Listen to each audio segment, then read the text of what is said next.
strongest material found in nature. I mean, it's very thin. The spider's thread, each thread is extremely thin, maybe even up to 10 to 100 times thinner than one human hair. That's how thin it is. But if you make steel that thin, then the spider's web is actually stronger than steel. The only reason we don't mass produce it is because it's so difficult to produce in such large quantity. It would be really expensive to produce. But actually research is going on how to synthetically reproduce that silk that the spider produces using some of its basic proteins to use as Kevlar and bulletproof vests and other kind of strong materials. It's one of the strongest materials found in nature, and it's more flexible than steel. Now, it's interesting that the more you study that, you realize Allah is talking about one of the strongest things found in nature, yet how did Allah describe it? The weakest homes is the home of the spider, and our scientific discovery is taking us in the opposite direction. Why? Because Allah is actually making a profound observation, making us make a profound observation. Those threads, if they were together, if I took 1 million of those threads and I wove them together, it would be the strongest kind of fiber or strongest kind of silk. But if you look at a spider's web, are those threads actually woven with each other, or are they apart? Are there gaps in between? There are gaps. And because they are, the way that it's designed, even though it's made up of the strongest material, by design, the spider can never come up with a scheme that will ever be strong. The scheme, the architecture, the material is the best material, but the architecture, by definition, is the weakest architecture. Yeah? So you bought the most expensive material and you had the weakest architectural design. You understand? This is a commentary on the kuffar and their schemes. Because they can have the best money resources, the best weaponry, the best strategists, the best this, the best that. And when they put it all together, وَمَا كَيْدُ الْكَافِرِينَ إِلَّا فِي ضَلَالٍ, all that scheming goes into nothing but waste. Because it's like the strongest material being used in the weakest possible way. It's being used. It's as if Allah is saying that when they make their materials, they make it for the wrong reason. Allah used the word bayt, right? Home. What's the purpose of a home? The purpose of a home is to give you protection. The purpose of a home is to protect the one living in it and all the people living in it. And the purpose of a home is to have integrity, structural integrity. Otherwise, it's not a home. You can't take a cardboard box and make it a home because it's not going to last in the rain. It has to have something that can survive the elements. And you have to protect yourself from the changing elements. It's going to rain one day, it's going to be snowy one day, it's going to be extremely hot one day. You want to be protected from the weather outside. Does the home that the spider have, does it protect it from the outside elements? No, it's actually the most exposed kind of home. You know, even a bird has the cover of the tree, right? Even a wolf or a predator, they'll find a cave to make a home. The ant will dig a farm into the ground, right? But the spider is creating a home that is actually extremely exposed. It doesn't have any structural integrity. Now, if it doesn't have structural integrity, at least it should be in a place where it can stay safe. But it ends up creating this web in a place that's completely open and exposed to the elements. Why did it create it? It didn't create it to live in it. It created it for a different purpose. People make a home to live in it. But the spider makes a home to catch prey. It's actually a trap. That's why it creates a home. Allah is describing the people, the patrons of kufr. They're actually not loyal to their home. The only reason it's their home is because that's a suitable place for them to catch people in their trap and to suck the blood out of them, to suck the life out of them. They actually don't have any loyalty to the tribe. They actually don't have any loyalty to the nation. They're actually not nationalists or in the end, they're just blood-sucking capitalists. That's all they are. Nothing. Everything else they just sell to dumb flies that get caught in their trap. Thank God that never happened again. Okay. So, now, if these threads are so thin, each one of them, one at a time, is bound to fail, right? And the only thing it can actually trap, can it trap a mouse? Can it trap a bird? No. What's it gonna trap? A fly. So the only thing that this web can capture is weak creatures, flies, right? And so if you're following along the scheme of the parables that we've been discussing, the believer was described as strong so long as they pursue Allah. مَا قَدْرُ اللَّهَ حَقَّ قَدْرِهِ إِنَّ اللَّهَ لَقَوِيٌّ عَزِيزٌ. And there was an example of the fly to describe something so weak. ضَعُفَ الطَّالِبُ وَالْمَطْلُوبُ. Right? And the kuffar thought we are weak like a fly, so they can just make a web and we can just get caught in their web. Yes, weak people weak as a fly, will get caught in the web, not the believer. So when they intensify their attacks, Allah is saying, don't be intimidated, this is just a spider's web. It's good to intimidate flies with, not you. Not you. You're stronger than that. So it's a very powerful statement from Allah Azza wa Jal. Now, let's take further implications of the spider's web. The spiders like to build their home in corners. In actually places, I was looking this up, they like to build homes where the prey will come to them easily. So they have to exert the least amount of energy. They just set the trap and wait. They just set the trap and sit back. They stay behind the scenes and let the dumb fly just end up where it ends up. They don't have to, so they actually look for convenience more than anything else, right? This is in direct contrast with the believer. The believer is in Mecca, life every day is getting more convenient or more inconvenient. It's getting more inconvenient, and he stays. Until Allah's command comes to make hijrah, he's going to stay.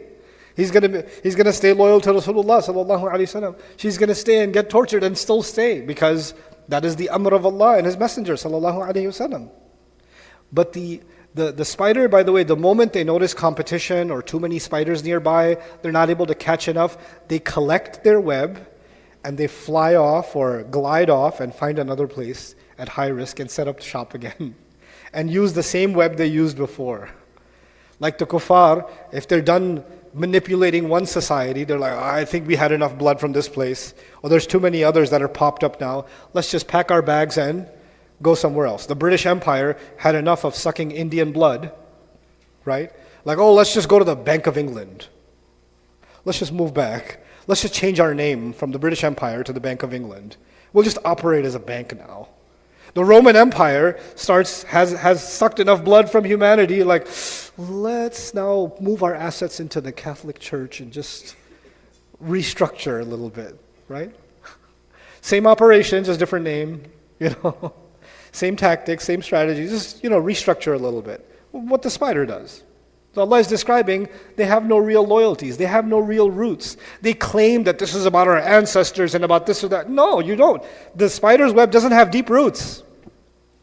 It just has attachments. And it is attached to things that are found either made by other people, like homes, or it's attached to things in nature. In other words, it depends on others to survive. It's not an independent entity. The web cannot just exist by itself. It depends on a corner where it's hanging on the walls, right? And that wall is either being held up by people, or it's maybe part of a tree, meaning held up by Allah. They act like they're so powerful and so predatorial and so in charge, and yet they're entirely dependent on somebody just cleaning up a wall, or a tree just falling, and they're gone. In the spider's mind, it's the apex predator. And I'm getting ahead of myself, but if the home was designed for offense, right? It's designed to catch prey. Then the mindset of the spider is only to attack.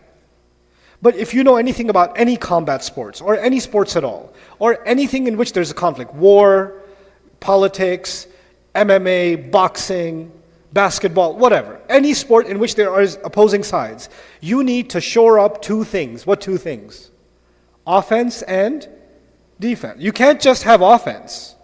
Some guy goes into a boxing match thinking he's going to knock his opponent out, and he comes out swinging. The more he's coming out swinging, every time he's taking a big swing, isn't he opening himself up to a counter?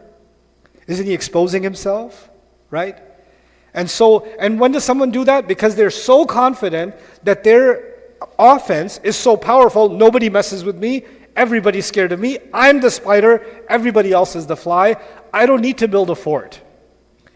I just need to build a trap for the people I'm going to eat. for the people I'm going to kill. And Allah is describing that as the stupidest thing. You have no defense. You don't have any wali. You don't have anybody protecting you. And you think everybody gets protection from you, so you figure you don't need any protection, you're on top. Actually, the more on top you are, the more exposed you are. The more exposed you are. You're in the weakest position, actually. And so they're so obsessed with attacking Islam, attacking, and Allah is saying, like the spider's web, you're so obsessed with catching your prey that you don't realize that your home is entirely flimsy. You've left it completely unguarded. Right? SubhanAllah. What an incredible thing to include in just if we just contemplate just pieces of this parable, the entire mechanism of the arrogance of the kafir. Who's going to mess with us? We're Quraysh. If you think somebody's going to look at us in the eye, they're going to stop us, they're going to challenge us, we can do whatever we want. And they keep moving in that direction, right? Not that it's a direct parable, but Tesla took quite a hit, right? After he did the Salamu Alaikum to the shaitan, he waved the salam in his previous speech, Tesla took a 90% market share hit in Germany, I heard. People just stopped buying his car. There's this thing, who's going to take me down? I've already, look at where I am. I get away with whatever. And then Allah, all of a sudden, let me give you a little teaser. And that's not adhab yet. That's just, some clouds. There's just some clouds. It's not the storm yet. It's just the clouds. But the arrogant are shown the clouds. They're coming and they say, these are clouds, they're going to come and give us beautiful rain. بَلْ هُوَ مَسْتَعْجَلْتُمْ بِهِ. No. This is what you've been asking to get. رِيحٌ فِيهَا عَذَابٌ أَلِيمٌ. This is the wind that's going to bring punishment for you. Painful punishment for you. Allahu Ta'ala a'lam. Anyway, so there's this nature of being exposed inside the homes. These homes are very, very exposed. So Allah is actually saying, you're not the ones that are being exposed. You're not the ones that are vulnerable. You don't have to worry that you don't have the right awliya anymore. They're not going to be there to protect you. Actually, the people you think used to be your awliya, they don't have any awliya. They're the ones that are actually vulnerable. They don't have anybody, and the only thing they can stick to is some walls and some things that aren't under their control. So they're actually not stuck to anything. That's why I mentioned the idea of wali being stuck to something, and the spider web also sticks to something, right? So the word wilaya and the word Baytul Ankabut have a kind of a connection with each other. Okay. The other purpose of a home is that it's supposed to serve all of its residents, right? But when the spider has a child, the female has a child, it eats its children as much as it can. And then the ones that survive are the ones that fall off the web and hatch somewhere else and start their own predatorial practices. But actually, spiders all live entirely on their own. They're just entirely predatory. What happens to these greedy people at the top? Do they love each other? Do all the billionaires, are they besties with each other? No, actually. They're keeping an eye on their bank account, and they're also keeping an eye on the bank account of the guy that they took a selfie with. Because they're all egomaniacs. They actually, internally, they all want to see each other go down. They could eat the other one if they could. Right? And when they are at the top of society, society looks up to them and says, wow, these people are successful. These people made it. You know what? I want to be just like them. So what happens? Those people are sucking on your blood, and the moment you get a chance, you become a mini spider yourself. You become a little spider in your own family. You become a little, just hyper. What is this? The spider is a representation of someone who's hyper individualistic. Someone who can only think for themselves.